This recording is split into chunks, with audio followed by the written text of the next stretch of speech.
je vais pas dire bienvenue à Campus France parce que c'est pas le sujet, mais bienvenue ce soir. Je vais, avant de prendre la parole plus longuement, je vais d'abord laisser la parole à la partie qui nous invite, donc Campus France et Olivier. Voilà, introduis-nous et dis-nous qui tu es, qu'est-ce que vous faites de beau ici. Bonsoir tout le monde, à toutes et tous. Merci d'être aussi nombreux ce soir pour la deuxième conférence que nous organisons avec l'association d'histoire des Français de Chine. Donc cette année, c'est la première activité de l'année du cheval, c'est ça. Donc voilà, il y a beaucoup de monde, public varié. Donc on a aussi la chance d'avoir des alumni parmi nous. Pourquoi? Parce que Campus France, donc, vous êtes dans les locaux de Campus France. Nous nous occupons donc des mobilités étudiantes vers la France, mais aussi des alumni quand ils sont diplômés, qu'ils reviennent en Chine, on s'occupe de eux avec le réseau France Alumni que nous gérons ici aussi à Campus France. Entre autres, hein, je résume très rapidement nos activités, mais voilà, donc c'est à peu près ça. En tout cas, nous sommes très heureux de vous accueillir, ainsi que bien sûr David, Benjamin, bien sûr, tout le monde ici présent, les Féos ce soir aussi, qui nous fait l'honneur de cette présentation qui va être, je pense, très très intéressante. Donc je vais pas être plus bavard, je laisse le micro à David. Merci. Merci, merci. Merci à Campus France. Il faut que vous compreniez, c'est ce que j'aurais dû dire en prenant la parole, que c'est assez exceptionnel ce soir parce qu'on a une coopération donc avec les services du consulat, Campus France. On est labellisé aussi événement Mois de la francophonie, c'est ce que Benjamin va nous dire. Et c'est un événement co-organisé entre la Société d'Histoire et l'École française d'Extrême-Orient. Donc on a vraiment plein de parties qui mettent de la bonne volonté. C'est pour ça qu'on se retrouve aussi nombreux au retour du Nouvel An chinois pour ce premier événement. Donc c'est vraiment exceptionnel. Et maintenant, parlons du mois de la francophonie. Je te le mets comme ça. C'est parfait. C'est parfait. Merci beaucoup. Merci. Alors, très heureux d'être parmi vous ce soir et donc de représenter le Consulat général de France ici à Shanghai, donc en tant qu'attaché de coopération universitaire.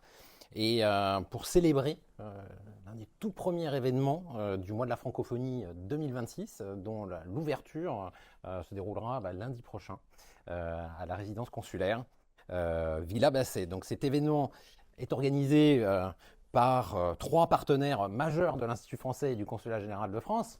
Ils ont été cités dès à présent et que je souhaite néanmoins remercier très chaleureusement pour l'organisation de cet événement. Et avant de laisser la parole à notre intervenant, permettez-moi de dire quelques mots justement sur la francophonie avec un petit F, le monde francophone, l'espace francophone, et sur nos initiatives à Shanghai dans le cadre de ce mois de la francophonie que nous organisons chaque année.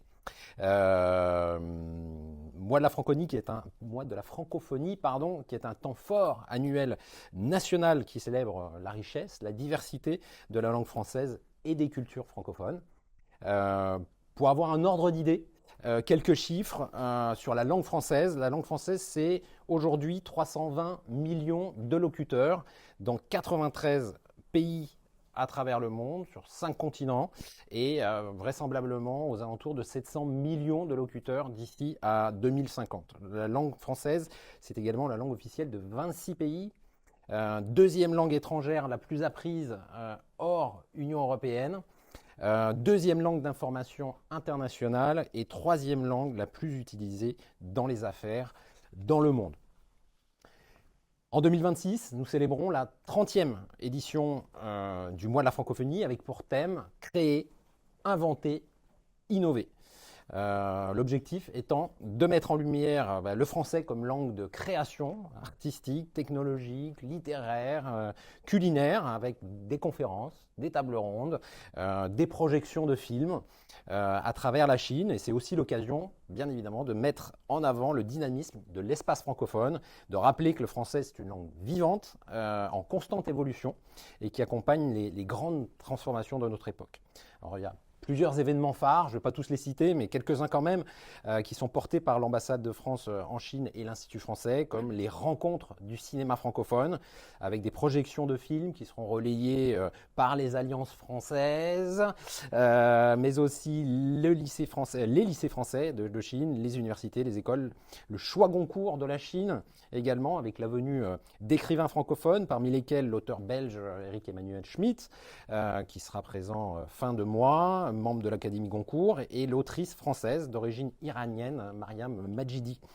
Ou encore Mars en folie, une tournée musicale sous forme de festival qui célèbre la musique francophone à travers la Chine. Alors, ces événements, ils illustrent à la fois la diversité, la richesse, comme je l'évoquais, de nos projets de la francophonie. Et localement, nous organiserons plus d'une quarantaine d'événements à Shanghai, mais aussi dans les provinces du Zhejiang, de l'Anhui, du Jiangsu. Et à titre d'exemple, la Journée internationale des droits des femmes, Rachid Malti, l'attaché scientifique et technologique, est là aujourd'hui et porte l'exposition La science taille XXL à l'université de Jiaotong, qui a pour but de mettre à l'honneur le rôle essentiel des femmes françaises et chinoises dans le développement de la recherche et de la coopération scientifique, ou par la mise en lumière de carrières de femmes remarquables dans l'écosystème d'innovation en Chine, qui explore les parcours, les défis, les opportunités qui façonnent la place des femmes dans les écosystèmes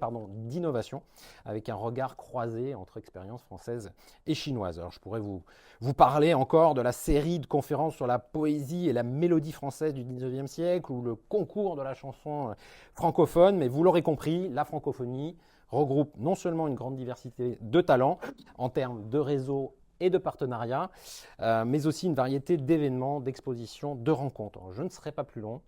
Un grand merci encore à tous nos partenaires pour l'organisation de cet événement qui s'inscrit dans le cadre du mois de la francophonie et qui ouvre la voie à un mois riche d'échanges et de rencontres. Merci. On applaudit. Est-ce que je te donne la parole maintenant? Donc, on va parler un peu de l'école française d'Extrême-Orient, qui est une très très belle maison. On a des très belles maisons en France, des très belles écoles. Et cette école en particulier, nous, à la Société d'Histoire, elle nous fait rêver depuis longtemps. Donc, je te laisse un peu la parole pour que tu nous parles de tout ça. Je peux le comprendre, donc ça n'est pas un micro. Hein. Oui. Je représente ici, effectivement, comme cela a été dit, une vénérable institution de quelques 120 années, l'école française d'Extrême-Orient, qui a pour vocation d'étudier les civilisations asiatiques, depuis l'Inde jusqu'au Japon, de manière très avancée, et je crois qu'il maintient un haut degré d'exigence dans les différentes disciplines que nous pratiquons, qui vont de l'archéologie à l'histoire de l'art, en passant par la linguistique et les diverses disciplines historiques ou anthropologiques que je représente avec mes collègues. L'EFEO a une déjà longue histoire avec la Chine. Cela fait quelques 25 ans que nous avons un centre à Pékin et l'implantation à Shanghai est toute récente. Cet événement, à sa façon, actualise cette extension du domaine des collaborations de l'EFEO avec la Chine au sens large, et je me réjouis très fortement que cela signifie aussi un pas de côté par rapport à nos pratiques habituelles, puisque aujourd'hui vous avez un événement co-organisé par une institution académique et une société savante de très haut vol, qui a déjà donné la preuve de son excellence et de son utilité.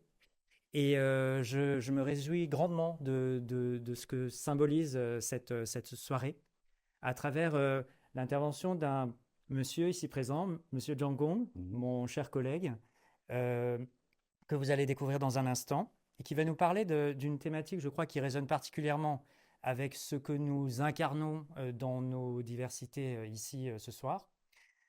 Puisque, pour reprendre l'expression de Jacques Gernet, l'intelligence de la Chine, c'est évidemment une aventure pluriséculaire, mais c'est aussi une aventure qui, disons, se joue selon une très grande diversité de perspectives, selon qu'on est évidemment chinois ou pas chinois, selon qu'on est intérieur ou extérieur, selon qu'on est engagé ou dégagé des interactions immédiates avec le terrain, selon qu'on est savant, politique ou autre.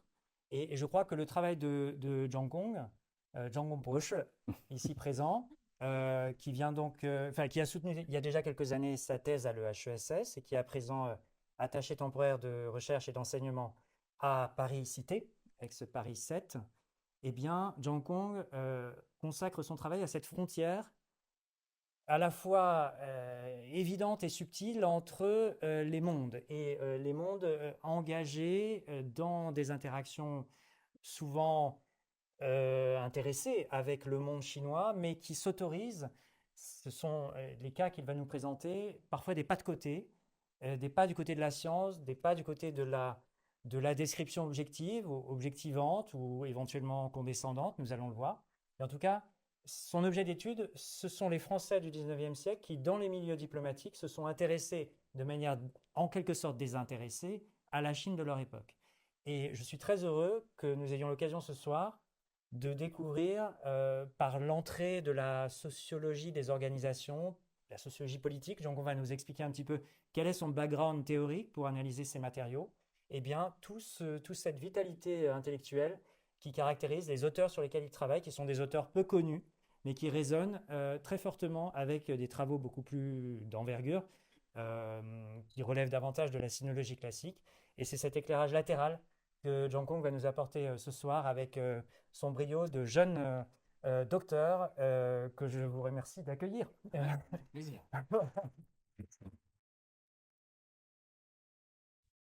Non, mais parfait.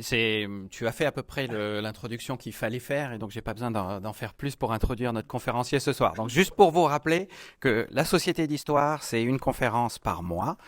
C'est aussi un podcast par mois. C'est des articles une fois par semaine. Vous pouvez nous trouver sur LinkedIn, sur WeChat, sur d'autres réseaux sociaux, sur YouTube. Ce soir, c'est enregistré et ça sera retransmis sur YouTube en version totalement gratuite dans quelques semaines. Et tout ça tient par un réseau de bénévoles, uniquement de bénévoles. Et donc, on compte sur vous pour continuer à adhérer, continuer à venir et puis proposer votre temps pour faire que l'association continue à vivre. Mais grâce à vous, on fait des très belles choses. Vous savez qu'on a une coopération avec l'INALCO, on va avoir une coopération bientôt qui va être annoncée avec l'IRFA, qui est l'Institut de recherche France-Asie, qui est l'institut qui gère les archives des missions étrangères de Paris. Maintenant, on fait des choses avec les FEO et encore plein d'autres belles choses à faire avec d'autres institutions à venir. C'est à voir. On va parler d'ailleurs de pagode tout à l'heure à la fin, mais ça, on va d'abord entendre la conférence du professeur Zhang Gongbo. Va d'abord nous faire sa conférence. Donc voilà, on va pas être plus long, on a été beaucoup à parler, ça a pris un peu plus de temps que d'habitude, mais on est ravis que vous soyez aussi nombreux ce soir. On remercie encore Campus France, on remercie tous ceux qui permettent d'organiser ces événements et merci d'être là. Allons-y. Très bien, allons-y. Merci beaucoup. Merci beaucoup. Avant de commencer, j'aimerais bien remercier encore une fois les organisateurs de l'EFEO et de la Société d'Histoire. Et je viens tout juste de découvrir avec surprise, une très belle surprise bien sûr, que c'est moi qui vais faire la toute première conférence de l'année du cheval. Et ce sera aussi la première conférence dans le cadre du mois de francophonie. Alors, tu m'as imposé une nouvelle mission à propos de la sociologie des organisations, qui ne se trouvait pas du tout dans ce que j'ai préparé. Par contre, mais ça a été une très bonne idée. Alors, je vais improviser. La sociologie des organisations, c'est une science française, mais qui est originaire plutôt des États-Unis. Le fondateur français, il s'appelle Michel Crozier. C'est quelqu'un qui a fait ses études pendant longtemps aux États-Unis. Il s'est inspiré de la science du management américaine. Et il a développé cette discipline en France, notamment à Sciences Po. Et l'idée centrale, c'est qu'il étudie les rapports de pouvoir à l'intérieur d'une organisation. Il s'intéresse notamment à la question de savoir d'où provient le pouvoir pour les acteurs à l'intérieur d'une organisation, que ce soit une entreprise ou un service gouvernemental. Alors pour lui, l'important pour un acteur d'accroître son influence, son pouvoir, c'est de contrôler ce qu'il appelle les zones d'incertitude. Les zones d'incertitude désignent, alors comment est-ce que je vais expliquer? Alors dans chaque organisation, il y a des règles. Il y a une série de réglementations, mais il y a toujours des sections, il y a toujours des affaires qui ne sont pas clairement définies. Par exemple, on parle du métro. Dans le jour, on a parlé de la SNCF. En fait, il y a des règles. Chacun a son rôle. Tous les employés de la SNCF ont un rôle. Mais pourtant, il y a toujours des moments où il y a des événements imprévus. Par exemple, il y a une personne qui arrive en retard. Par exemple, il y a il y a des conditions météorologiques pas idéales. Parfois, il y a des grèves. Donc, ce sont des moments incertains. La personne qui cherche à accroître son influence, c'est la personne qui peut faire croire qu'il est capable de contrôler ces zones d'incertitude. Michel Crozier il a notamment travaillé sur une usine d'allumettes française. Qu'est-ce qu'il a dit? Alors, dans une usine d'allumettes, les ouvriers et les responsables administratifs, alors tout le monde a une tâche, a un rôle. Mais pourtant, les personnes qui ont le plus de pouvoir dans le fonctionnement de l'usine, ce ne sont pas seulement les grands responsables, ce sont aussi les techniciens subalternes qui contrôlent l'alimentation en électricité. Parce que ces techniciens sont les gens qui sont capables de contrôler des zones d'incertitude en disant, notamment par rapport aux travaux de maintenance. Par exemple, ils sont toujours capables d'annoncer qu'il nous faut une période de fermeture de l'usine pour qu'on améliore le service en électricité, quoi. Et en contrôlant cette zone d'incertitude, les techniciens sont plus respectés dans l'usine. Ça, c'est un très bon exemple, un exemple très révélateur, très convaincant que Michel Crozier a donné. Et voilà, j'espère que ça a été assez clair comme introduction théorique. C'est partiellement lié à ce que j'ai fait, parce que même si j'ai seulement effleuré cette notion de sociologie des organisations de ma thèse, mais c'est une discipline c'est une manière de voir les choses qui m'a largement inspiré. Parce que dans ma thèse, j'étudie les acteurs diplomatiques, pas seulement en étudiant leur rôle que le ministère des Affaires étrangères leur ont donné. J'étudie notamment la manière dont ils cherchent à s'imposer comme des intermédiaires indispensables dans le fonctionnement du service diplomatique et consulaire. Et ça s'inscrit plus ou moins dans la même veine que ce que Michel Crozier cherche à nous transmettre comme message. Et voilà. Et du coup, aujourd'hui, ce n'est pas... alors, aujourd'hui, encore une fois, je vais parler d'un sujet que je n'ai pas étudié à fond dans ma thèse. Mais c'est aussi un sujet auquel je m'intéresse beaucoup. Le titre, il paraît plus ou moins provocateur. Donc, Sinaloa n'est prêt de l'être, jusque-là, c'est tout bon. Et le consulat de France à Shanghai en quête d'autonomie. Et là, ça peut paraître un peu provocateur, mais vous allez voir qu'il n'en est rien. Il n'y a rien de très méchant dedans. Et on va plutôt adopter une perspective sociale, pour ne pas dire sociologie, sociale, parce que je m'intéresse beaucoup aux facteurs sociaux dans le fonctionnement d'un service gouvernemental. OK. Tout d'abord, je vais vous montrer une image. Je vais montrer une photo qui est vieille de plus de 150 ans, environ 150 ans. Alors ici, vous avez la photo du mausolée de la marine française de Shanghai érigé en mars 1855, inauguré par le consulat de France à Shanghai. Et à l'époque, le consul, son nom était Benoît Hédan. C'est un monument qui n'existe plus de nos jours. En fait, qu'est-ce qu'on commémore ici? Ce qui est commémoré, c'est un épisode compliqué dans l'histoire de la ville de Shanghai, entre 1853 et 1855. C'était la fameuse bataille des petits couteaux. Les petits couteaux, c'est une société secrète. Une société secrète, c'est une organisation mafieuse.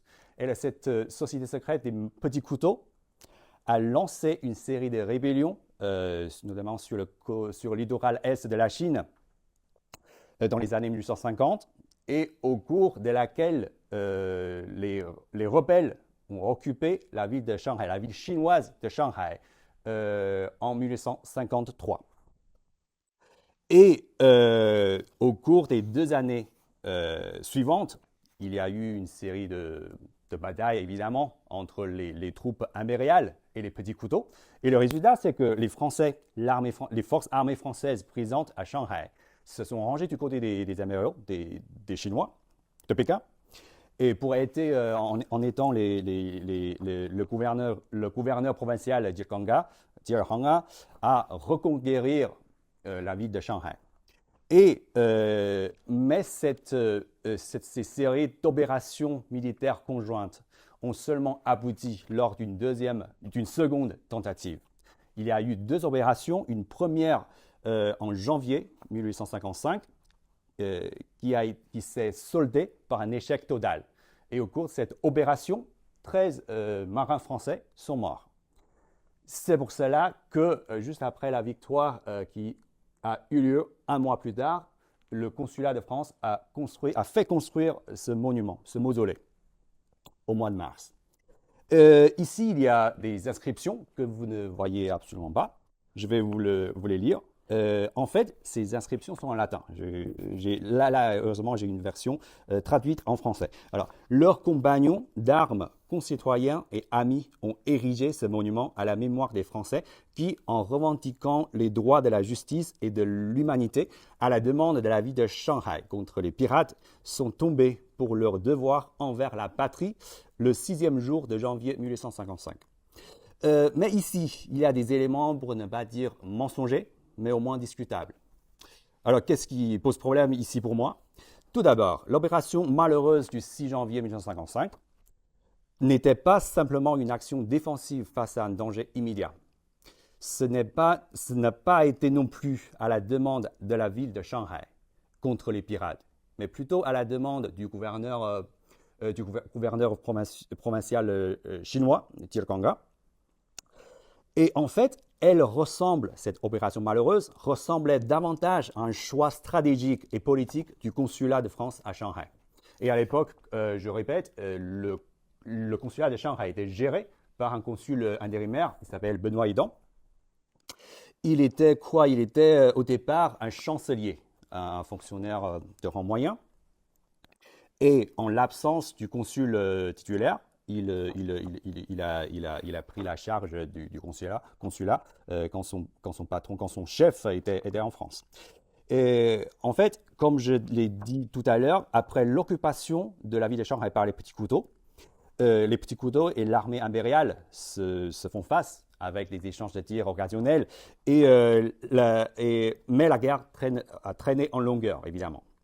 Et au cours de cette période de guerre, la Grande-Bretagne, les Américains, et les États-Unis et la France, ces 3 puissances présentes à Shanghai, qui possèdent chacune une concession au nord de la ville de Shanghai, ont adopté une politique de neutralité. Mais dans les faits, vous le savez, la neutralité parfaite n'existe pas dans la vie réelle. Même quand on parle de la Seconde Guerre mondiale, la Suisse, un pays neutre, et on peut trouver des milliers d'exemples pour montrer à quel point les Suisses n'ont pas été neutres. Voilà. En fait, effectivement, les petits couteaux s'entendent très bien avec les Américains et les Britanniques, mais pas avec les Français. Ce qui s'est passé entre 1853 et 1855, c'est que le commerce continue entre les Anglo-Saxons et les petits couteaux qui sont basés dans la ville de Shanghai. Mais la France était bloquée, n'avait pas le droit de commercer, de profiter de cette situation. Donc on peut dire que la neutralité, c'est un état dont profitent les Anglo-Saxons, mais pas les Français. Lors de cette période, il faut préciser que le consulat de France et la concession française, où se trouvent 2 maisons françaises, c'est-à-dire les commerçants français, ont des intérêts communs. En fait, Benoît Hédan, avant de devenir chancelier du consulat, il a été un employé de la maison française Rémy, la maison Rémy, gérée par un Français qui s'appelle Dominique Rémy. Et ce même Dominique Rémy, c'est celui qui a offert gratuitement un immeuble au consul de France, Charles de Montigny, afin que... et de ce fait, les consuls n'ont même pas besoin de payer de loyer pour être logés dans ce bâtiment qui est possédé par Dominique Rémy. Aussi, ce même Dominique Rémy va épouser la fille du consul titulaire quelques années plus tard. Donc, nous voyons que c'est très clair, c'est un groupe très soudé. Alors, qu'est-ce que je voulais dire? Comme je l'ai dit tout à l'heure, lors de cette question de neutralité, alors, dans ces questions de neutralité, les Français sont les perdants. Ils perdent beaucoup plus lourdement que les anglo-saxons. Il existe aussi d'autres aspects qui traduisent cette rivalité entre les Français et les anglo-saxons. Par exemple, il y a les commerçants qui se détestent. Il y a aussi des problèmes de pillage parce qu'il y a des bandes armées anglo-saxonnes qui pillent les églises catholiques, mais non pas les églises protestantes. Bref, Benoît aidant, son consulat et la concession française sont en conflit permanent avec les anglo-saxons de Shanghai, cherchant depuis longtemps à contrecarrer leur politique d'entente avec les petits couteaux. Donc, dans ce contexte, qu'est-ce qui s'est passé? Pardon, j'ai spoilé. Dans ce contexte, fin 1854, c'est-à-dire un mois avant l'opération malheureuse de janvier, le consulat de France décide de briser la neutralité sans l'aval de Paris, sans ni de la légation de France en Chine, qui était alors basée à Macao. Alors, le consul intérimaire aidant, il s'est mis d'accord avec Adolphe Laguerre, qui était le commandant de la division navale de la Réunion et de l'Indochine, alors en escale dans cette ville. Alors, les deux ont travaillé ensemble pour attaquer les petits couteaux conjointement avec les impériaux. Donc, il y a eu cette première tentative de reconquête, qui s'est soldée par un échec. Donc, 13 morts du côté des Français. Donc là, on revient rapidement sur le mausolée du départ. Donc, le mausolée, il n'incarne pas seulement la tristesse qu'éprouvent les Français de Shanghai, mais également et surtout une prise de position dans un débat historiographique longtemps passé sous silence. C'est quoi ce débat historiographique? En fait, à propos de cette défaite française, il a toujours eu deux théories, deux versions des faits. Il y a d'abord une première version qui est fournie par Édant lui-même, par le consulat de France. Selon Édant, c'était une opération nécessaire parce qu'on devait protéger à la fois la concession française et les habitants de Shanghai. Et ensuite, la raison pour laquelle les Français ont subi un échec, c'est parce que tout d'abord, l'armée française a bombardé le mur de la ville. Après avoir ouvert des brèches, des trous, les marins français sont entrés dans la ville de Shanghai. Et selon Édant, ils ont été surpris par la présence inattendue de déserteurs, de mercenaires européens qui étaient aussi bien armés qu'eux. Et de ce fait, les Français ont subi un échec. Mais il existe aussi une deuxième version des faits qui est proposée par la légation. Et cette version des faits est longtemps passée sous silence jusqu'à maintenant. Alors, selon la légation de France basée à Macao, selon plus précisément le ministre plénipotentiaire de France en Chine, qui s'appelle Alphonse Bourbon, je n'ai pas trouvé de photo pour lui. En fait, tout d'abord, cette guerre n'a pas été nécessaire. Le fait de briser la neutralité a été un acte illégitime et injustifiable. Et en plus, la raison pour laquelle les Français ont subi un échec ne découle pas vraiment de la présence inattendue de mercenaires européens. Au contraire, selon lui, donc, à l'intérieur du consulat de France, il y avait toujours des agents qui circulaient régulièrement entre la ville de Shanghai et le consulat. Et de ce fait, il n'était pas possible qu'ils ignoraient ce qui se passait à l'intérieur de la ville de Shanghai. Je vais lire un extrait d'une lettre écrite par Alphonse Bourbon, un ennemi juré du consul de France à Shanghai et de son protégé, de son chancelier Benoît aidant. Alors, qu'est-ce qu'il a dit? C'est une lettre qu'il a écrite au ministère des Affaires étrangères, au ministre des Affaires étrangères, Douine de Lhuys. Alors, faisons tous ensemble attention à son ton ironique. Les informations lui ont manqué. Lui désigne Laguerre, l'amiral Laguerre. Les informations lui ont manqué, notamment sur la présence d'un nombre aussi considérable de déserteurs étrangers, ce qui n'est pas surprenant, vu que ceux parmi les étrangers qui, dans ces derniers temps, avaient conservé des communications avec la ville étaient, à peu d'exceptions près, ceux-là même qui avaient le plus d'intérêt à ne pas divulguer ce fait. Voilà, c'est autant de tours et de détours pour dire au ministre des Affaires étrangères qu'en réalité, il y a des personnes qui circulaient entre le consulat et la ville de Shanghai. Et comment est-ce que le gouvernement de France a réagi à ces deux versions? Donc, quelle version des faits a été adoptée par l'État? En fait, les deux en même temps. En apparence, le gouvernement central a adopté la première version en reconnaissant l'opération du 6 janvier comme un acte héroïque.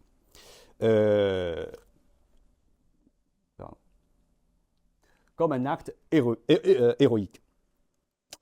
Et en réalité, le gouvernement français a plutôt adopté la seconde version des faits en pénalisant l'amiral Laguerre.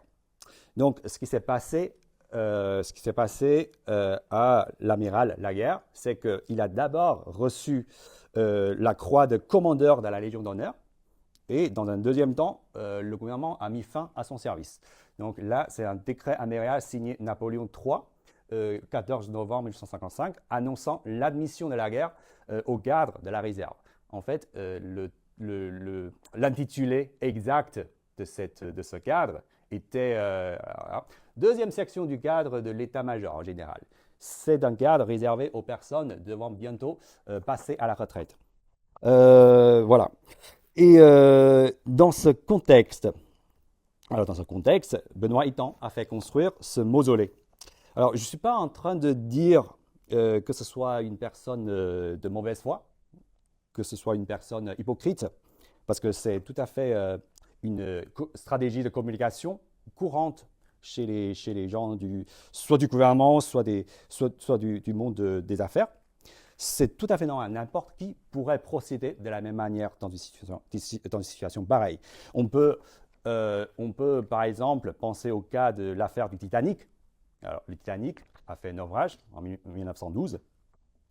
Après l'incident, la compagnie maritime en question, White Star, au lieu de faire son mea culpa dans la presse, qu'est-ce qu'elle a fait? Elle a rendu partout que oui, il y a eu un naufrage, c'est triste, mais nous avons à bord de notre bateau des passagers super sympas.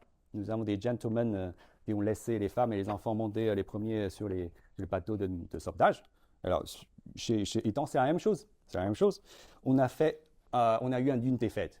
On a perdu 13 combattants, mais en même temps, tout le monde a reconnu le fait que ce sont des héros et nous avons ému les Chinois. Les Chinois sont reconnaissants envers la France à jamais. Mais bien sûr, l'histoire va démentir sa façon de voir les choses parce que nous savons très bien qu'après 1949, ce mausolée, en même temps que d'autres cimetières européens ont été rasés au sol par le peuple chinois. Ok, ensuite, au départ, alors sur la première slide ici, alors j'ai cité cette photo, je l'ai tirée d'un ouvrage d'histoire écrit par un certain Arthur Millac. En fait, c'est un pseudonyme, il s'appelle plutôt Camille Huard, donc prononcé au berlan. Donc Camille devient Millac, Huard devient Arthur. Alors, Camille Huard, c'est quelqu'un qui a servi d'interprète à Shanghai, au consulat de France à Shanghai entre 1878 et 1883, c'est-à-dire 20 ans plus tard. Alors, cette personne, parfois, au cours de sa carrière d'interprète diplomatique, il a servi comment dirais-je, il fait de la recherche, c'est un sinologue. Mais en même temps, il écrit des choses sur ordre. C'est quelqu'un qui écrit des choses selon les besoins politiques de son patron. Alors, pendant cette période où il était par intermittence interprète au consulat de France à Shanghai, il a écrit ce livre qui s'intitule « Les Français à Shanghai entre 1853 et 1855, épisode du siège de Shanghai par les impériaux », publié en 1984. Et en fait, il a entièrement adopté la version des faits proposée par Étang. Il s'est inspiré des archives du consulat. Il a aussi cité un peu la presse, mais il a respecté, enfin, il a plutôt suivi la façon de voir d'Étang. Alors, je vais lire le tout dernier passage de son livre, La fin. Malheureusement, ce mausolée est aujourd'hui caché au regard des Chinois. Maintenant, il a été détruit, mais à l'époque, c'était juste caché au regard des Chinois. Ce mausolée est aujourd'hui caché au regard des Chinois et les habitants de Shanghai, aussi bien que leurs mandarins, oublieux par calcul ou ignorants de l'histoire contemporaine, semblent ne plus se souvenir du secours efficace que la France leur a donné jadis, ni de ces braves Français qui périrent en combattant avec les troupes de l'ordre, la commune de Shanghai en 1855. Nous avons voulu, dans le court récit que précède, montrer le rôle que notre pays a joué en Chine à cette époque et l'influence qu'il y avait alors, et transmettre à la postérité le souvenir de nos officiers et marins tombés sous les murs de Shanghai. Puissions-nous y avoir réussi. Alors, donc, ça a l'air plus ou moins propagandiste. Hein. Voilà. Et en fait, il a aussi écrit un deuxième livre dans une situation similaire, c'est son livre sur Taïwan. Il a publié aussi un ouvrage qui s'intitule Histoire de Formose. Donc là aussi, il a écrit lorsqu'il travaillait aux côtés de l'amiral Courbet et à Shanghai au moment de la guerre franco-chinoise. Nous savons que lors de la guerre franco-chinoise, les Français ont essayé d'occuper des petits morceaux de territoire dans l'île de Taïwan et aussi les îles Pescadores. Voilà. Et, ok, qu'est-ce que je voulais dire? Et plus tard, en 1929, il y a aussi Charles Mébon et Jean Fredet qui ont publié cette histoire générale que vous connaissez tous, je suppose, Histoire générale de la concession française de Shanghai, publiée en 1929. Et encore une fois, les deux historiens ont abondamment cité les rapports, enfin les archives du consulat et aussi le journal Herald of North China. Ils ont aussi adopté un récit similaire à celui de Camille Huard. Et encore une fois, entre les deux personnes, au moins l'un des deux était un Français shanghaïen. C'est quelqu'un qui a passé au moins 10 ans dans cette ville. Et il faut aussi prendre en compte le fait que la publication de ce livre de 1929 a reçu le soutien du ministère français des Affaires étrangères. Ok, donc il n'est pas étonnant de constater que cette version des faits proposée par le consulat de France à Shanghai a prévalu dans le temps, même jusqu'à nos jours.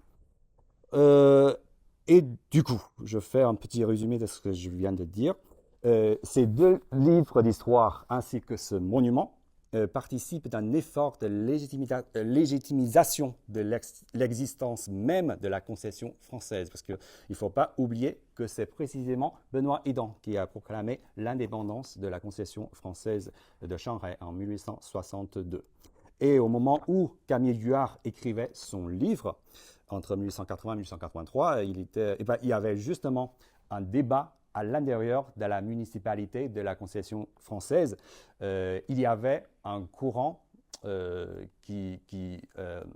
alors, je dois vous dire que sur la concession française de Shanghai, il y a un conseil municipal composé de représentants français et étrangers.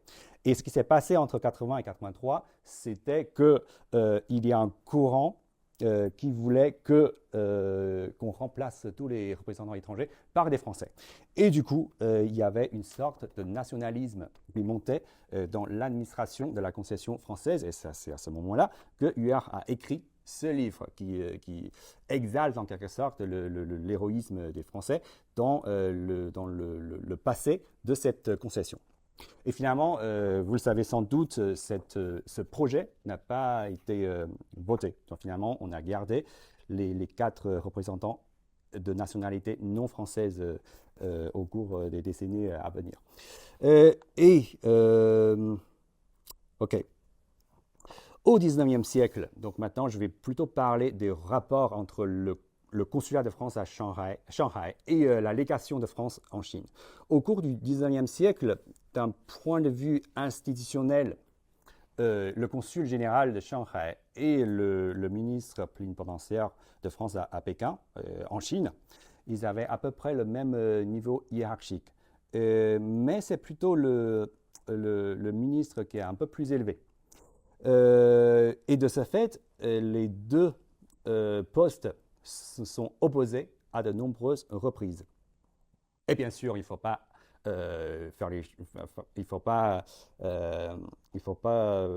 adopter un point de vue trop absolu. Il existe des contre-exemples et des moments où ce n'était pas le cas. Il y a aussi des moments où, par exemple, un consul à Shanghai remplace un ministre plénipotentiaire à Pékin. Il y a aussi des moments où un affidé du ministre de France en Chine qui assure la gérance, on disait gérance, gestion, du consulat de France à Shanghai. Donc, il y a des moments où ce n'était pas le cas.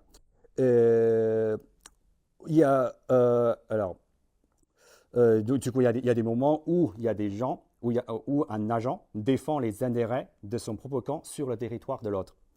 Là, je vais vous citer un cas un peu intéressant.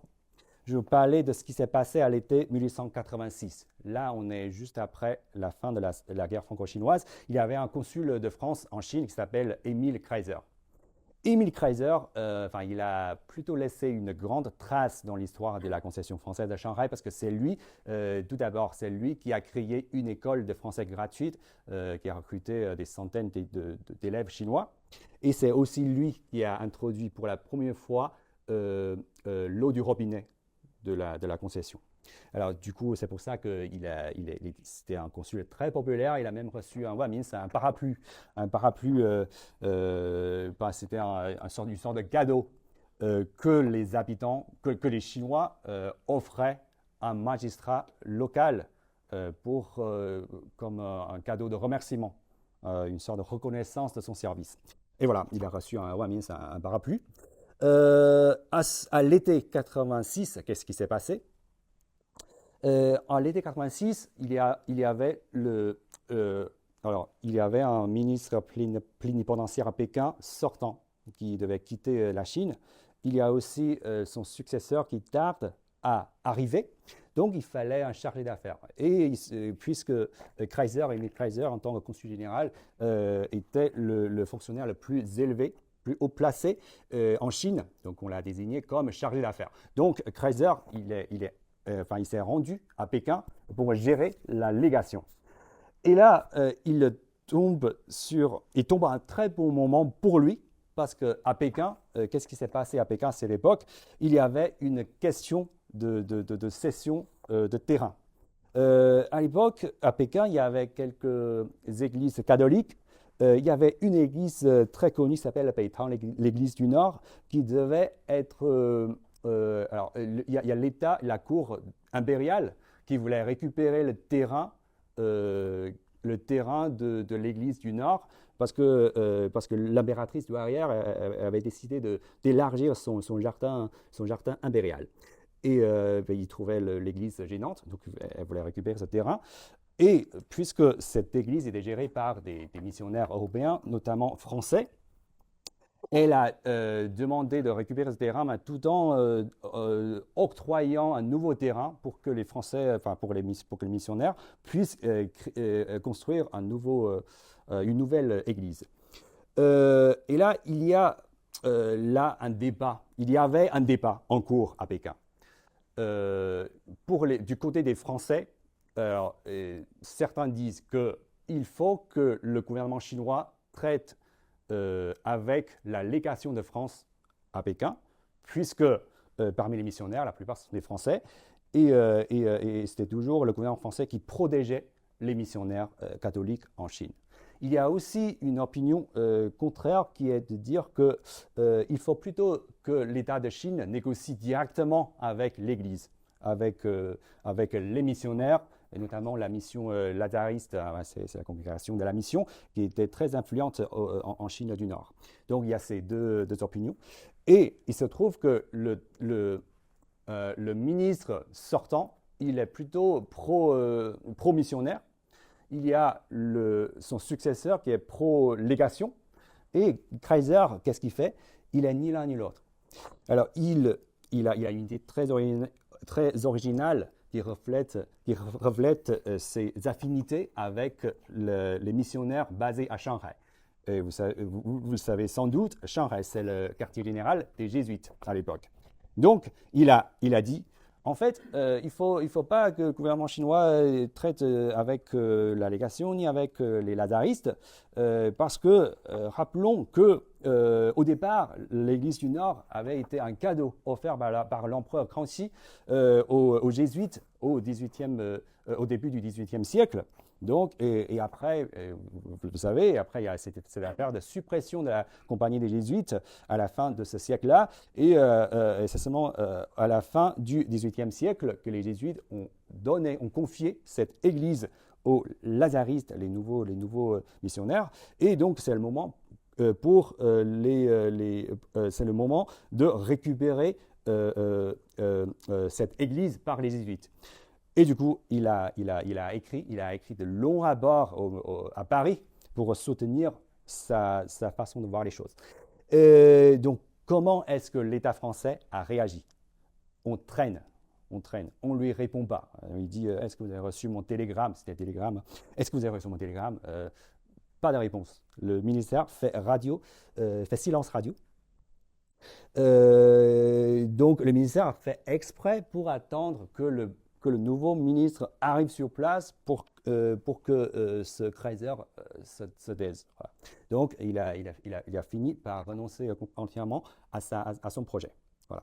Donc, voilà un cas intéressant pour montrer à quel point les intérêts divergent entre les deux postes, Pékin et Shanghai. Et par la suite, évidemment, pour comprendre le fonctionnement d'un service gouvernemental, il ne faut pas s'intéresser uniquement au grand cadre. Il faut aussi voir ce qui s'est passé dans les couches plus basses. Donc, après avoir regardé le grenier, regardons maintenant un peu la cave, parce que c'est là où on trouve de très bons vins. Et interprétariat. Nous allons nous intéresser au service de l'interprétariat et aux autres et à des employés surnuméraires du service diplomatique et consulaire.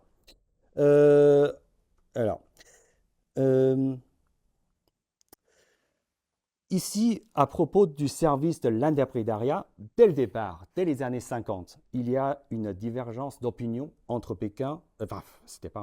entre la légation basée à Macao et Shanghai. Et il y a tout d'abord le camp du consulat. Le consulat, il a plus tendance à recruter des interprètes sur place parmi les sinologues de nationalités diverses, parfois des missionnaires. Tandis que la légation de France privilégie plutôt des interprètes envoyés depuis la France, des agents officiels, entre guillemets. Donc là, il y a, dès les années 50, un phénomène paradoxal, c'est que nous savons que la légation de France à Pékin avant la Seconde Guerre de l'opium était basée à Macao. C'était une petite colonie, un territoire géré par les Portugais, où il y avait très peu d'affaires commerciales. C'était plutôt une sinécure, hein, que les gens de la légation n'avaient pas grand-chose à faire. Mais c'est plutôt eux qui ont proposé de créer des postes d'élèves interprètes, mais pas le consulat de France à Shanghai. Le consulat à Shanghai, c'est le poste où il y a le plus d'intérêts commerciaux en Chine, alors qu'ils n'avaient pas du tout envie de recruter de nouveaux interprètes envoyés depuis la France. Ils avaient déjà des réseaux locaux. Ils s'appuient sur des acteurs de cette ville. En 1854, il y a Bourboulon. Encore une fois, Bourboulon, le ministre, j'ai montré cette image juste pour dire que s'il a laissé une trace dans l'histoire, c'est parce qu'en 1859, lorsqu'il devait se rendre à Pékin pour procéder à la ratification du traité de paix de Tianjin, il a été bombardé par les troupes chinoises. Il a survécu, évidemment. Et c'est lui qui a inauguré la légation de France basée à Pékin après la guerre. OK. Du coup, en 1854, Bourboulon, il était toujours à Macao. Bourboulon et ses copains de la légation ont proposé de créer des postes d'élèves interprètes. Et donc ces élèves interprètes, une fois recrutés, devaient apprendre le chinois sur place à l'intérieur de la légation à Macao avant de devenir des interprètes officiels. Et cette proposition a jeté les bases de l'organisation du service diplomatique et consulaire en Chine parce qu'au cours d'un demi-siècle après, la plupart des postes diplomatiques et consulaires devaient être occupés par ces personnes qui ont commencé leur carrière en tant qu'élèves interprètes.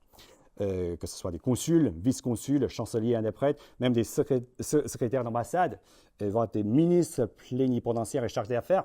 Alors, ils sont nombreux à être des gens ayant commencé leur boulot, leur carrière en tant qu'élèves interprètes. Et parmi tous les postes de Chine, Shanghai va faire exception jusqu'à un certain niveau, bien sûr.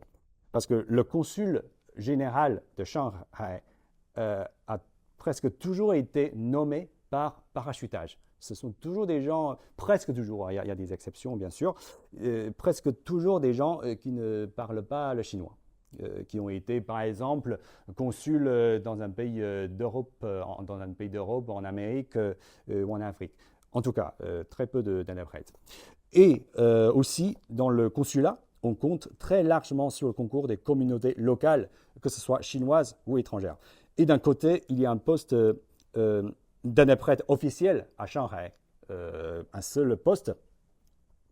Et ce poste-là, il était occupé par un interprète, un élève interprète ou un interprète venant de Paris, un fonctionnaire officiel. Mais de l'autre côté, le consulat de Shanghai recrute un très grand nombre d'agents surnuméraires, y compris des savants en escale dans cette ville et des sinologues parmi les missionnaires. Il y a aussi beaucoup de Chinois, peu importe leur nationalité. Par exemple, là, je vous ai donné 3 noms. Il y a Arthur Smith, qui avait été bibliothécaire et savant d'origine anglo-saxonne, qui était d'ailleurs un petit chef dans une église protestante. Il y a aussi Mathurin Lemaître et Francesco Adinolfi, qui étaient jésuites français et italiens. Voilà. À droite, vous avez le cas contraire. Vous avez la photo d'un ancien élève interprète recruté depuis Paris. Paris, c'était un Français de souche qui était en Chine juste parce qu'il était recruté comme élève interprète. Et il a passé du temps à la légation pour apprendre, puis perfectionner sa maîtrise du chinois. Pour le coup, on est dans les années 50, encore une fois, Macao n'était pas du tout d'accord avec cette façon de faire. Macao, c'est-à-dire la légation, disait il faut protéger les secrets de l'État, du coup il faut seulement recruter parmi les Français. Et il ne faut pas recruter n'importe quel Français, il faut recruter les Français, les jeunes Français venant de France. On ne peut pas non plus recruter de missionnaires, parce que les missionnaires, c'est une communauté cosmopolite et ça c'est pas favorable aux sauvegardes des secrets de l'État. En même temps, Macao, la légation de France basée à Macao, recommande de construire une école, une pépinière d'interprètes à Paris, afin de former de nouveaux interprètes. Donc je vais vous lire un extrait d'une lettre de Bourboulon adressée au ministre des Affaires étrangères. Okay, il disait en 1855 « Mais serait-il sage au gouvernement français, dont probablement pour bien longtemps encore les intérêts de son protectorat religieux motiveront la plus grande partie des rapports politiques avec la Chine, de se départir en quelque sorte de la direction de ces rapports pour les remettre entre les mains des missionnaires, car on ne peut guère douter que de jeunes interprètes élevés à l'école des missionnaires ne continuent à subir à un haut degré leur influence et ne portent dans les affaires les idées trop exclusives et les aides religieux dont leurs jeunes esprits auront été imbus. Et est-il dans l'intérêt bien entendu des missionnaires eux-mêmes d'être mis ainsi en évidence et de paraître exercer une influence presque directe sur les affaires lorsque déjà le gouvernement chinois se montre si effarouché au sujet de leur prosélytisme? Je ne le pense pas, quant à l'idée de se servir jamais de Chinois comme interprète dans les relations officielles. La moindre étude, tant soit peu sérieuse de ce pays, suffit pour démontrer que ce serait faire bon marché de toute dignité et de tout intérêt national dans nos rapports avec les autorités chinoises. Donc, la délégation ne veut ni des missionnaires, ni de Chinois. Et le consulat de France à Shanghai possède déjà une école de traduction. C'était une école gérée par les jésuites de cette ville pour former des interprètes chinois. Et là, pour Bolon, il a empêché que ce projet soit réalisé, soit continué dans le temps. Voilà. OK, mais du point de vue du consulat de France à Shanghai, ça ne servait à rien de recruter de nouveaux interprètes, encore une fois. Ils ont déjà des réseaux suffisamment puissants pour que ce consulat ait des interprètes suffisamment efficaces. Et pour le consul de France à Shanghai, même la légation de France à Macao ne servait non plus à rien. Il fallait, selon lui, supprimer la légation à Macao et de transformer son consulat en légation. Mais après la Seconde Guerre de l'opium, c'est plutôt l'opinion de la légation qui a prévalu.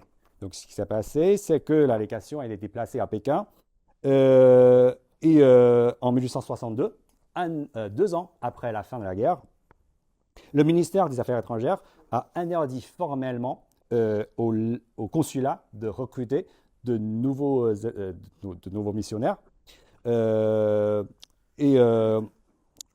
Alors, parce que et cette décision du ministère a énervé les jésuites, mais aussi les lazaristes qui étaient basés au nord, parce que la légation, avant l'arrivée de la légation à Pékin, c'était précisément les lazaristes qui géraient les affaires diplomatiques, qui agissaient comme des pseudo-diplomates français à Pékin.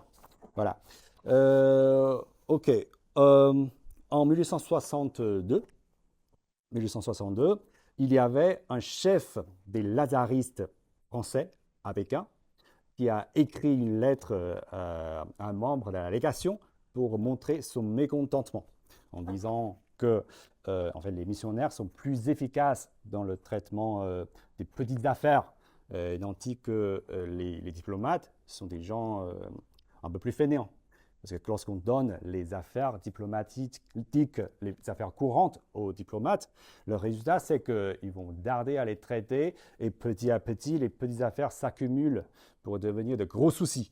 Et en plus, selon les missionnaires, selon ce missionnaire lazariste, les Chinois aiment beaucoup travailler avec les intermédiaires. Donc, et dans ce cas-là, les missionnaires, comme ils ont souvent des amis parmi les Chinois, et ce sont des très bons médiateurs en cas de problème. En tout cas, cette opinion n'a pas été adoptée. OK. Tout à l'heure, nous avons dit qu'en 1962, le ministère a interdit le recrutement de missionnaires par le consulat. Mais le consulat ne va pas tarder à se révolter contre cette décision. Quelques années plus tard seulement, en 1969, le consulat recommence à recruter des missionnaires, tout en recrutant des interprètes chinois, en faisant fi de la décision de Paris. Ce sont des surnuméraires et leur nomination ne passait pas du tout par le ministère ni par la légation. Ce qui s'est passé, c'est que l'organisation du travail à la légation et au consulat n'était pas du tout les mêmes. Je vais vous inviter à regarder cette photo. Alors, cette photo a été prise par un diplomate français à Pékin entre 1880 et 1884. Il s'appelle Robert de Sémallet. Il a laissé des albums très intéressants et ces albums ont été vendus aux enchères chez Drouot en 2019. À ma connaissance, les albums ont été vendus à un collectionneur privé, mais curieusement, juste après la vente, toutes ces photos ont été numérisées et uploadées sur le fonds images des archives diplomatiques françaises. Et de ce fait, je peux les utiliser gratuitement ici. Mais malheureusement, il y a le site qui est en maintenance. Encore une fois, c'est un rapport à ce que j'ai dit au début par rapport à l'usine des allumettes. Le site est en maintenance depuis le début de l'année, donc j'ai pas pu j'ai pas pu télécharger cette photo depuis le site de la Courneuve des archives diplomatiques. Et là, c'est plutôt une photo que j'avais prise sur place chez Drouot. Voilà. Donc la qualité, elle n'est pas terrible. Et donc ici, vous avez les membres de la légation en novembre 1880. Alors, je vais vous présenter les membres. Il y a le ministre, le chef. Il y a son petit affidé, le secrétaire. Les deux constituent la couche dirigeante de la légation. Et là, à côté d'eux, un interprète, deux interprètes, trois interprètes. Et le reste, il y a un médecin. Et le reste, ce sont les membres de famille des diplomates. Voilà. Donc, vous avez compris, le fonctionnement de la légation, c'est comme ça. Il y a un chef, mais autour de lui, il y a un groupe d'interprètes. Et en fait, en principe, il y a au total 6 postes d'interprètes à la légation. Donc là, tous les postes n'étaient pas pourvus à ce moment-là. Donc normalement, en principe, il devait y avoir beaucoup plus d'interprètes aux côtés du ministre plénipotentiaire. Donc le ministre plénipotentiaire, il agissait un peu comme une sorte de patriarche. Donc il y a le chef et à côté de lui, des jeunes interprètes qui viennent apprendre le chinois, qui étaient à la fois élèves et interprètes, qui servaient aussi de collaborateurs pour les petites tâches. Qu'est-ce que je voulais dire Alors, qu'est-ce que je voulais dire Oh oui. Et après quelques années de noviciat, ces jeunes interprètes vont devenir consuls dans les villes chinoises. Et ils vont apporter l'influence du ministre dans les postes en province. Et donc, nous avons ce réseau relationnel qui relie d'un côté la légation, le ministre et les consulats. Donc, ils vont devenir tout d'abord chanceliers interprètes d'un consulat à Canton, à Tianjin, à Hankou, à Fuzhou. Et plus tard, ils vont être promus pour devenir des consuls titulaires. Mais à Shanghai, ce qui s'est passé, c'était complètement différent. Il y a très peu d'agents officiels. En principe, il y a seulement 3 personnes, 3 membres titulaires. Il y a le consul général, il y a un chancelier, il y a un interprète. Mais au-delà de cette équipe, il y a un grand nombre d'agents surnuméraires. Mais il y a aussi des cas où un élève interprète donc c'est pas du tout la même chose, mais il y a aussi des cas où un élève interprète trahisse la légation pour rejoindre le camp du consulat. Par exemple, il y a cette photo, Charles Dion, il a été nommé élève interprète en 1861. Et après, juste après son arrivée en Chine, il s'est mis en relation avec le consul de France à Shanghai, qui est devenu son protecteur. Et grâce à cette protection, il est devenu exceptionnellement élève consul à Shanghai en 1865, seulement 4 ans plus tard. C'était complètement contre les usages.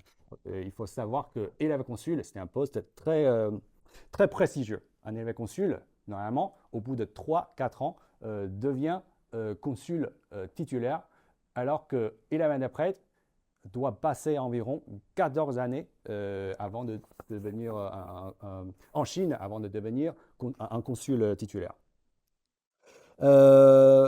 Ok. Et évidemment, le ministre de France en Chine n'était pas du tout satisfait de cette façon de procéder. Tout à l'heure, nous avons vu que la légation comme le consulat recrutait des Chinois, des collaborateurs chinois. Mais encore une fois, les façons de faire de la délégation et du consulat n'étaient pas les mêmes. Donc maintenant, nous allons regarder ensemble cette catégorie d'agents d'origine chinoise. Alors, ce sont les lettrés chinois.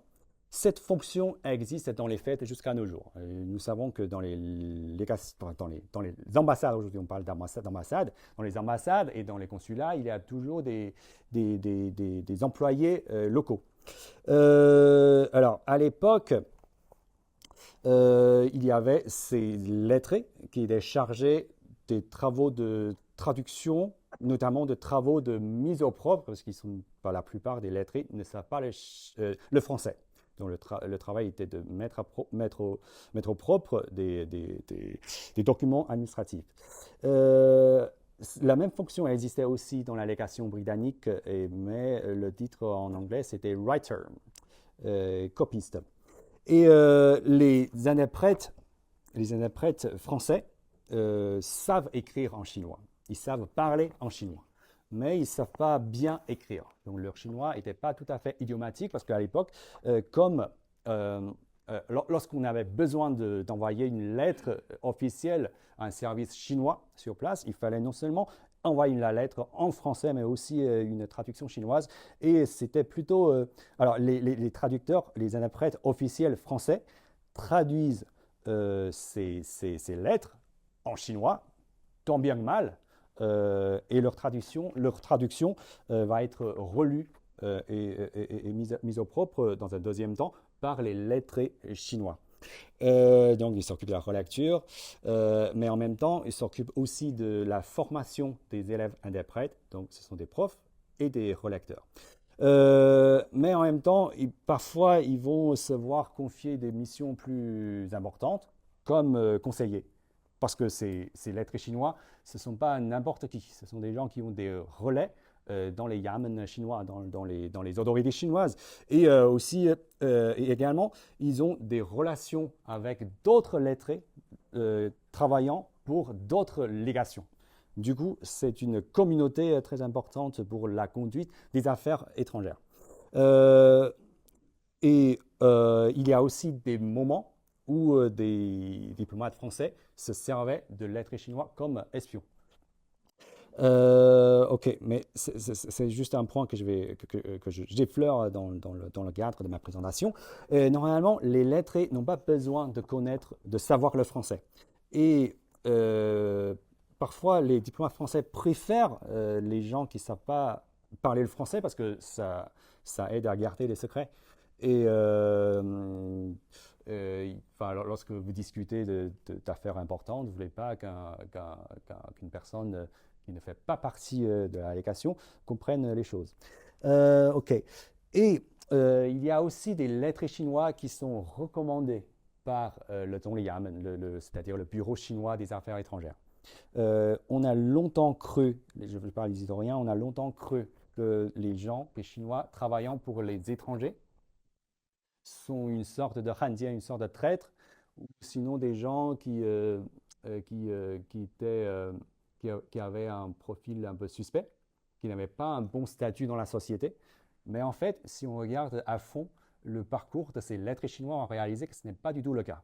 Il y a plein de lettrés qui étaient recommandés, comme je disais, par le gouvernement chinois, mais il y a aussi des lettrés qui avaient plutôt un bon statut social. Par exemple, il y avait des fils de commerçants très riches, issus de familles très aisées. Il y a aussi des chefs, il y a eu même un chef de rébellion. Enfin, au bout d'un moment, il a rallié le gouvernement et est devenu une sorte d'activiste qui avait une très grande influence dans la société. Alors, il pouvait servir de lettré chinois aux côtés des interprètes français, dans la délégation française. Il y a aussi beaucoup de Mandchous. Par exemple, parmi ces 4 personnes. En fait, ce n'est pas un lettré, c'est le fils de ce lettré-là. C'est le premier lettré, deuxième lettré, troisième lettré. Au moins, le deuxième lettré est un Français, que son nom était Rui, et évidemment, c'était un nom mandchou. Non, c'était un nom chinois couramment adopté par les Mandchous.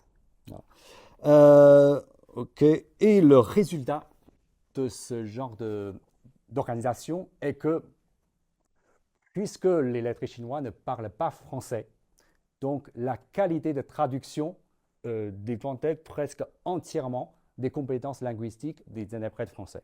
Bon, il y a de très bons interprètes parmi les Français, mais il y a des mauvais. Il y a des mauvais. Donc, qu'est-ce qu'on fait? Alors, lorsqu'on traduit, comme je l'ai dit, le français est traduit donc bien mal en chinois et après il sera relu. Du coup, lorsque le français n'est pas capable de traduire fidèlement depuis le français vers le chinois, alors ça peut, et la relecture va faire en sorte que le texte final aille encore plus loin. Donc, il y a des moments où, si on compare le texte départ et le texte final en chinois, que les deux textes n'ont rien à voir. Donc, c'était une sorte de rédaction libre, adaptation libre à partir de mots-clés. Voilà. Et OK. Ensuite, la légation de France à Pékin recrute souvent des lettrés ayant des relations avec les lazaristes, souvent des croyants, souvent des catholiques. Et le consulat, il recrute souvent des Chinois proches de la communauté jésuite. Il y a des catholiques, il y a des non-catholiques. Et aussi, il y a une autre distinction, un autre point de divergence entre les deux postes, c'est que pour la légation, tout est très clair, tout est très clairement encadré. Soit vous êtes interprète officiel envoyé depuis la France, soit vous êtes lettré chinois. Donc, il y a seulement ces deux statuts pour le service de l'interprétariat. Mais pour le consulat, il y a un interprète français officiel, il y a des lettrés chinois, mais il y a aussi des interprètes chinois surnuméraires, dont la nomination ne passait pas du tout par le ministère ni par la délégation. Donc, combien sont-ils? Nous ignorons le chiffre exact de ces lettrés.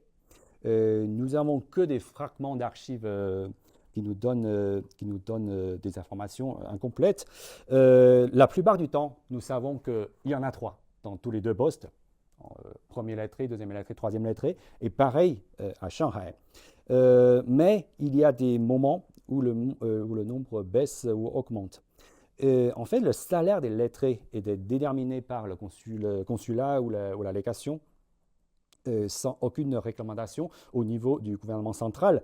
Et il n'y a pas non plus d'archives suffisamment claires. Je peux citer l'exemple de l'année 1885. C'est une année spéciale parce que on était juste après la guerre franco-chinoise. Et un document historique nous révèle le nombre de lettrés au consulat de Shanghai au cours de cette année. Il y avait 4 interprètes et 4 interprètes chinois et 4 lettrés chinois. Pourquoi nous avons des informations là-dessus? Parce que pendant la guerre, beaucoup de lettrés chinois, beaucoup de Chinois travaillant pour la légation ont été persécutés par les autorités publiques locales. Qui les accusent de collaborer avec les envahisseurs français. Et donc, ces lettrés, ces Chinois ont fait une pétition auprès du consulat. Et de ce fait, nous avons une liste de noms. OK, ensuite, comme je l'ai dit vers le début de cette présentation, les consuls de Shanghai étaient majoritairement nommés par parachutage.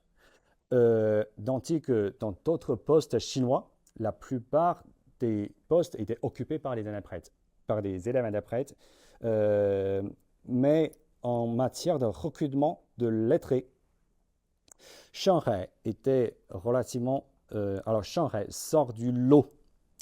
En fait, dans les postes consulaires en dehors de Shanghai, on s'appuie aussi sur les réseaux pékinois. Même si vous êtes au Yunnan, même si on est un consulat à Fuzhou, on va aussi recruter quelqu'un originaire de Pékin.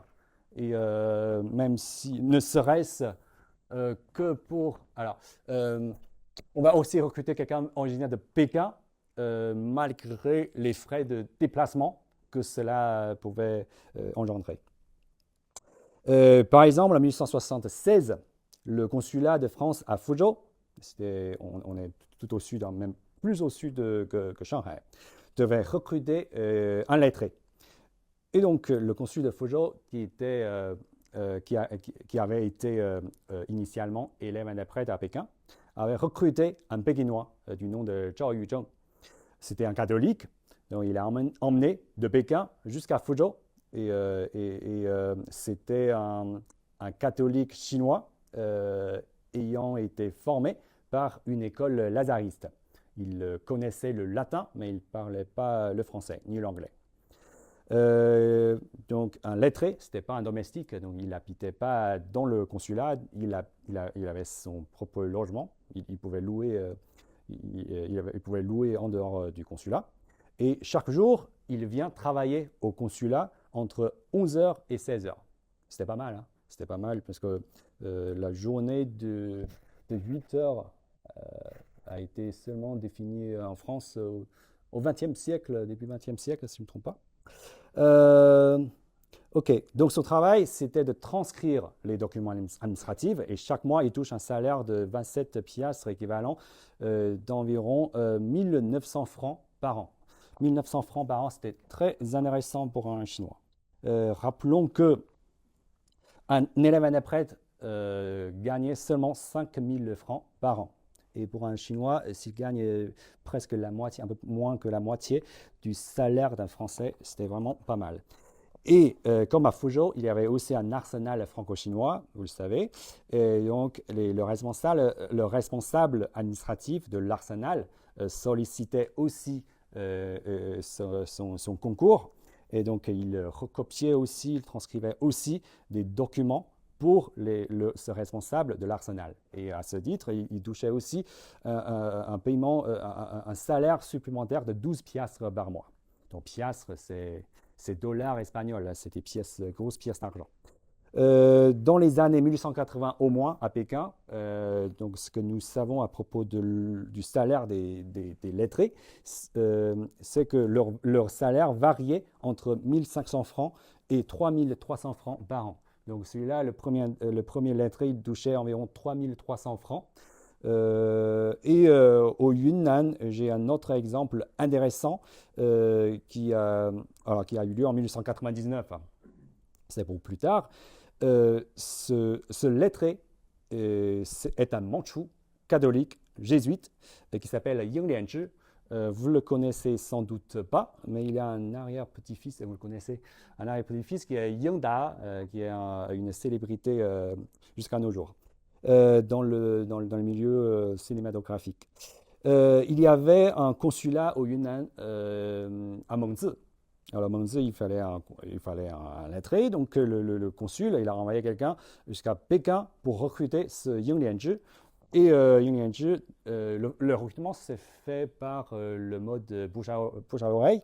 Donc, il a accepté l'offre et son salaire a été très intéressant, presque 5000 francs, autant que le salaire d'un élève interprète. Il a traversé, pas vraiment traversé toute la Chine parce qu'il a pris un bateau, il fait une escale à Shanghai, puis à Haiphong. Il a remonté le fleuve bleu pour aller jusqu'au Yunnan pour prendre possession de son poste. Mais il n'a pas resté longtemps à Mengzi parce que quelques mois plus tard, il y a le mouvement des boxeurs et ça a impacté presque toutes les provinces chinoises. Il y avait des mouvements xénophobes dans cette ville aussi. Donc il a évacué, donc le consulat a été évacué à ce moment-là. Ok, mais ce sera la dernière slide, je crois. À Shanghai, nous avons on a une façon de faire pas du tout la même. Donc, comme je le disais, Shanghai, il existe des réseaux locaux très performants qui est très attachés au fonctionnement du consulat. Et contrairement à ce qui se passe à Pékin et dans les autres postes où les mandats de lettrés sont très courts, à Shanghai, les mandats peuvent aller jusqu'à plus que 50 ans. Donc, il y a une personne qui a occupé un poste de lettré pendant toute sa vie, pendant plus d'un demi-siècle. Il s'agit d'un certain Zhang Zhiying, qui est là, enfin, les pères et fils Zhang. Oui, là, ce que je voulais dire, c'est que, en fait, les réseaux, puisque le consulat de France à Shanghai travaille plus étroitement avec les réseaux sociaux locaux, et de ce fait, il y a une grande stabilité dans le fonctionnement, des affaires courantes de ce poste. Et il existe de petites dynasties de lettrés. Par exemple, entre 62 et 72, 62, c'est l'année où Zhang Zhiying est devenu lettré. Donc, il est resté là jusqu'après la période républicaine, le passage à la République. Et à un moment donné, il a fait venir son fils. Il y a aussi son collègue Xia Zigu, qui a travaillé là pendant 20 ans environ, avant de faire venir son fils. Et avant Zhang Zhiying, son prédécesseur était un ami du père de Zhang Zhiying. Donc, c'était un réseau, c'était un microcosme qui fonctionnait à merveille. Alors, Zhang Zhiying, il est né vers 1840. Il habite à Nanhui. Il est originaire de Nanhui. Donc, aujourd'hui, ça fait partie du district de Pudong. C'était un peintre. C'était un artiste. Il est très riche parce que ce que nous savons de lui, c'est qu'il a acheté un titre de fonction publique. Il n'est pas catholique, mais il est clair qu'il a des relations proches avec la Compagnie des Jésuites, la Compagnie des Jésus, parce qu'il a appris le français dans une école jésuite. En 1862, il est dans sa vingtaine. Il est venu aux légations de France pour remplacer un lettré malade. Il y avait à l'époque 2 postes de lettré. Et l'autre, justement, était cette personne dont j'ai parlé, c'était un ami de famille. Et il a passé toute sa vie en tant que lettré. Et en même temps, il a un cousin. Là, c'est une petite erreur de ma part. Ce n'était pas un frère, c'était un cousin. Il s'appelle Zhang Zhijun. Zhang Zhijun était aussi riche que lui, évidemment. Et Zhang Zhijun, lui aussi, il a acheté un titre de fonction publique de préfet. Assez prestigieux. Il travaille dans les autorités publiques locales. Il travaille auprès du Taotai de Shanghai. Pendant la guerre franco-chinoise, il y a eu un épisode un peu intéressant. À un moment donné, il fallait négocier la neutralité de la ville de Shanghai. Parce que pendant la guerre, dans d'autres villes chinoises où il y a des étrangers, parfois il y a des mouvements xénophobes qui impactent le fonctionnement du service consulaire étranger, notamment le service consulaire français. Donc à un moment donné, on devait négocier la neutralité de la ville de Shanghai afin que les autorités chinoises protègent exceptionnellement toute la ville de Shanghai, y compris les concessions étrangères. Du coup, les négociateurs officiels étaient d'un côté un émissaire impérial officiel, Zheng Guoquan, un très haut fonctionnaire, le gouverneur général de la région. Et côté France, c'était le consul de France à Shanghai. Mais en réalité, la négociation a eu lieu plutôt entre ces 2 cousins, voilà, entre Zhang Zhijun et Zhang Zhiying, parce que Zhang Zhiying était officiellement considéré comme du côté français, et lui, il était officiellement du côté chinois. Donc, en réalité, la plupart du temps, le consul de France négociait avec Zhang Zhijun, et tout en restant en contact, et en même temps, Zhang Zhijun restait en contact avec Zhang Zhiying. Voilà, c'est un phénomène un peu paradoxal dans le fonctionnement des affaires diplomatiques.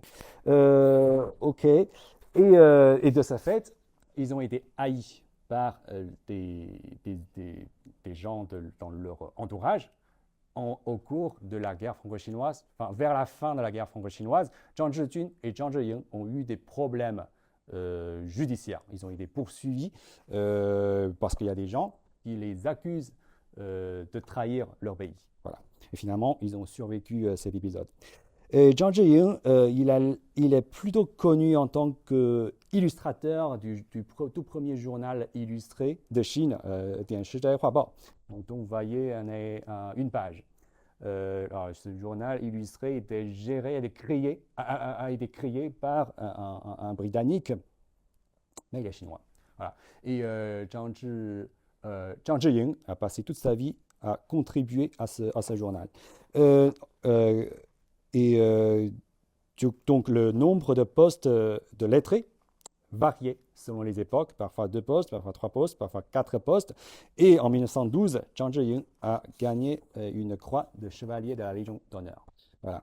Et maintenant, je vais dire quelques mots de conclusion. Tout d'abord, je résume un petit peu ces divergences entre le consulat et la légation.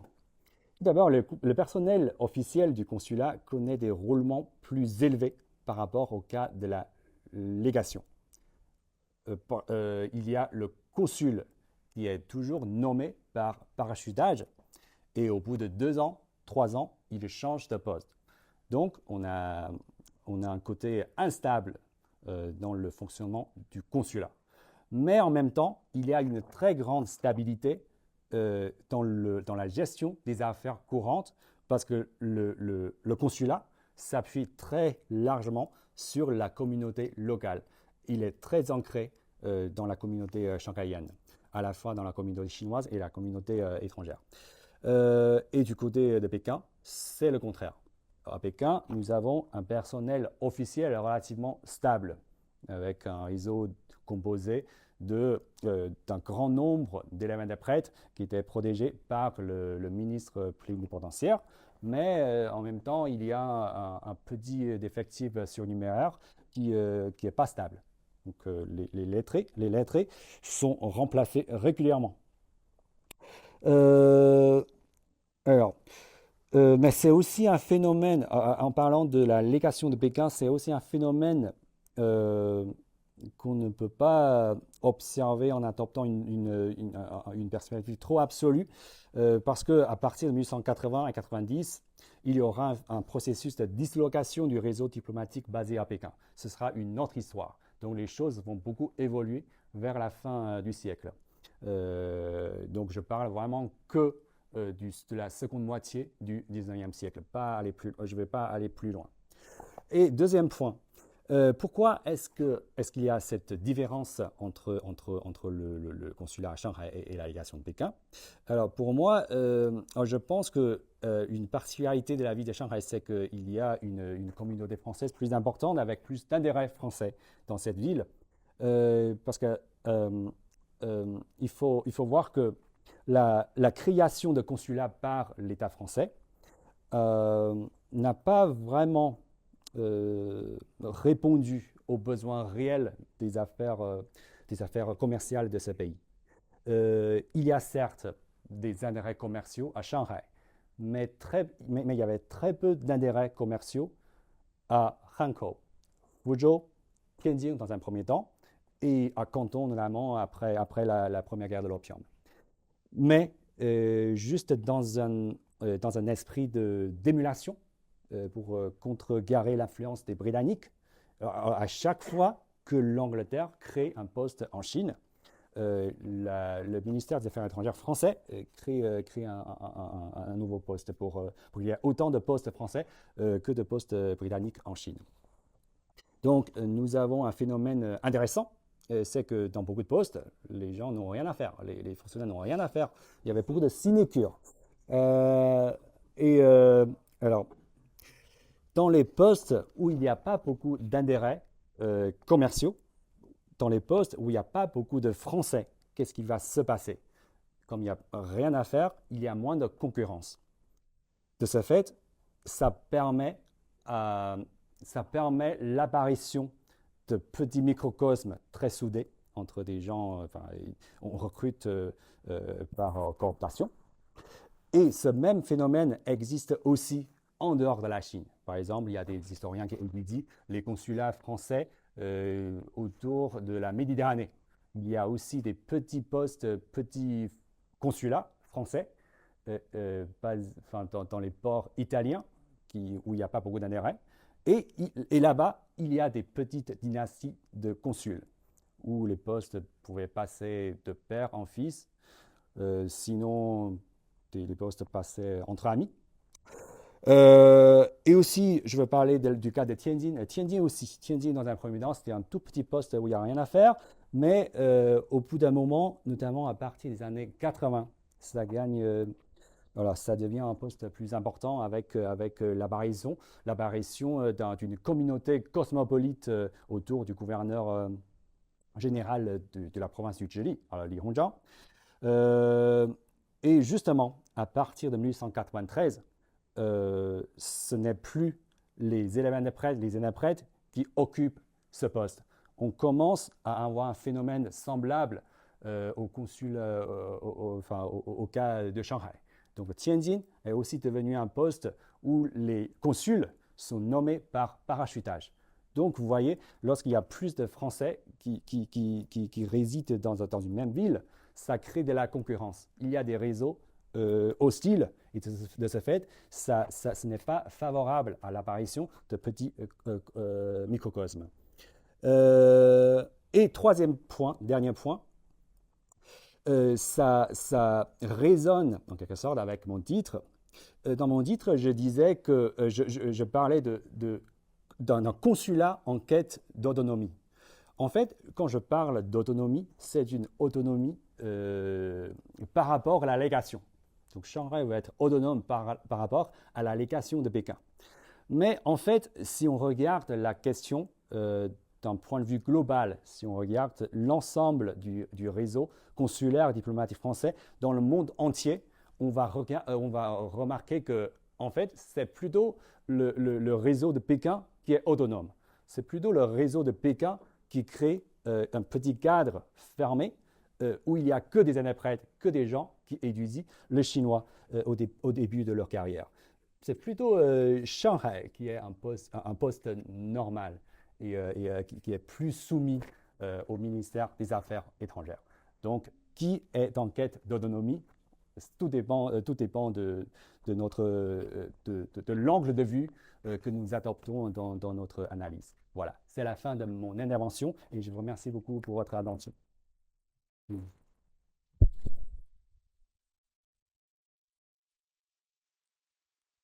Merci beaucoup à Zhang Kong. Je voulais juste ajouter un mot pour dire que quelque chose qui n'a pas été dit au début, Zhang Kong est un ancien élève interprète de l'école d'interprétation Lézit à Paris. Et donc, à partir de demain, il va passer de l'autre côté puisqu'il sera à Futan, chez notre partenaire principal, pour faire une conférence sur un sujet voisin, moins panoramique, puisqu'il sera centré sur une des figures que tu as évoquées en passant, Camille Huard. Et donc, ce sera une conférence donnée demain à Futan. Nous avions aujourd'hui plusieurs représentants de l'université, notamment une collègue, Madame Zhong, ici présente, et des élèves francisants de l'université Futan. Et donc, demain, à 16h, pour ceux qui le souhaitent, moyennant prise de contact avec moi pour pouvoir entrer sur le campus, eh bien, il y a une conférence en chinois de notre ami élève interprète et docteur Zhang Kong. Merci à vous. Voilà. Merci à lui. Merci à tous, c'était fascinant et on serait quasiment resté 1h30 de plus s'il fallait. Donc on va prendre les questions autour du cocktail, comme ça, voilà, il faut quand même qu'on mange et qu'on se désaltère. On va faire quelques petites annonces avant de passer à la partie cocktail. Juste pour vous rappeler qu'on a nos prochaines conférences qui arrivent pour le mois d'avril, pour le mois de mai. On a une visite qui est organisée avec Clarisse le samedi 28 mars pour parler de la campagne du Vieux Shanghai. La campagne du Vieux Shanghai, on est dedans, hein. Donc vous verrez, c'est plutôt en centre-ville, mais c'est Clarisse, on la connaît bien. Je vous recommande aussi d'aller voir sur notre site histoire-chine.fr où on a tous nos derniers articles. Vous voyez un peu la palette de ce qu'on fait. On retransmet donc les conférences, la dernière qui on a retransmise sur YouTube et celle sur Charles de Constant qui avait eu lieu en septembre. Il y a les podcasts, il y a des articles, on parle de Nouvelle-Calédonie un peu par hasard. On a eu Christian Henriot qui est intervenu en club recherche et Ça va être le moment où tu vas parler. On va parler, vous avez dû voir, on a parlé d'un de nos derniers articles, parle de la magnifique pagode de Chanteloup, qui est du côté d'Amboise et qui est un sujet fascinant qui révèle la Chine rêvée des Lumières. Et Bathilde, qui est ici, au premier, tu connais parfaitement le sujet. Et donc, enfin, c'est vraiment un sujet passionnant. Si vous passez en France cet été, on vous conseille d'aller voir. Et disons-nous un petit peu plus, parce que c'est un monument qui cherche à être restauré et il y a des choses à faire. Donc, je te donne le micro. Merci. Ok. Bonjour à tous. Donc, je m'appelle Bathilde Baudry. Je suis arrivée à Shanghai il y a 1 an. Je suis directrice financière chez Hopscotch et je suis aussi membre du conseil d'administration des Amis de Chanteloup. La pagode de Chanteloup, c'est une folie architecturale qui a été construite par le duc de Choiseul en reconnaissance de l'amitié que ses amis de la cour lui ont témoigné malgré sa disgrâce de la cour du roi Louis XV. Il était gouverneur de Touraine, installé donc dans le domaine de Chanteloup, et malgré sa disgrâce, donc ses amis ont continué à venir le voir, et il a fait construire cette pagode dans donc 18e siècle, dans le respect des principes taoïstes. Donc, c'est une pagode qui se trouve en pleine forêt d'Amboise, à la convergence de 7 allées de la forêt d'Amboise. Elle est sur 7 étages. Enfin, il y a un certain nombre de principes qui sont respectés dans cette pagode. Et il se trouve que, comme elle a été érigée comme un symbole de l'amitié et de la reconnaissance, il y a des caractères chinois qui sont inscrits sur des plaques en marbre sur cette pagode, qui signifient paix entre les peuples, amitié, reconnaissance, enfin des principes qui font pas mal écho en ce moment. Voilà. Et donc il se trouve que ça a été c'est arrivé dans notre famille il y a à peu près 100 ans. Il y a eu de nombreux travaux qui ont été faits depuis 100 ans. C'est un endroit qui est classé monument historique depuis maintenant à peu près 80 ans. Et on a fait un diagnostic pour voir un peu où on en était et quels étaient les prochains travaux à mettre en place. Et le diagnostic a montré qu'on avait 7 millions d'euros de projets de restauration à faire. Donc c'est un gros montant. Et il se trouve que je suis en charge du mécénat. Et en étant en Chine, je me suis vraiment dit que c'était un axe à travailler, puisque c'est un petit bout de la Chine en France, mais c'est aussi une manière de faire, de promouvoir les dialogues entre les peuples, les liens aussi du 18e entre la France et la Chine, qui étaient quand même très vertueux et une grande curiosité réciproque. Et donc voilà. Et donc toutes les idées, je suis preneuse de toutes les idées que vous pourriez avoir, des pistes à explorer, et vous en dire plus si ça vous intéresse. Il y a l'article qui a été diffusé hier par la Société d'Histoire, écrit par David, que je vous recommande de lire, parce que c'est voilà, je pense que tu as saisi toute l'histoire de la pagode et même encore plus loin. Donc voilà, c'était un petit mot, juste, je ne vais pas rester plus longtemps. Voilà. Merci. Donc vous avez entendu, 7 millions d'euros, on est 40 dans la salle, si on s'y met tous un peu, on devrait y arriver. Non mais voilà, ça fait partie des petits sujets qui nous tiennent à cœur parce que ça raconte une belle histoire, c'est un joli monument. Je vous conseille d'aller voir, mais la Société d'Histoire va faire son possible pour assister et voir ce qu'on peut faire ici sur ce sujet-là. Donc voilà un peu tout ce qu'on fait, je pense que vous avez vu un peu toute la richesse de ce que peut proposer la Société d'Histoire, et ce soir en particulier en association avec l'école d'Extrême-Orient, l'école française d'Extrême-Orient. On était particulièrement heureux et merci encore Olivier et Campus France de nous avoir accueillis, et le consulat de France à Shanghai. On a compris qu'ils étaient un peu indépendants par rapport à Pékin. Et donc si vous avez des questions sur ce sujet-là, il y a des représentants du consulat ce soir et on va pouvoir continuer à en parler. Donc voilà, scannez-nous pour WeChat.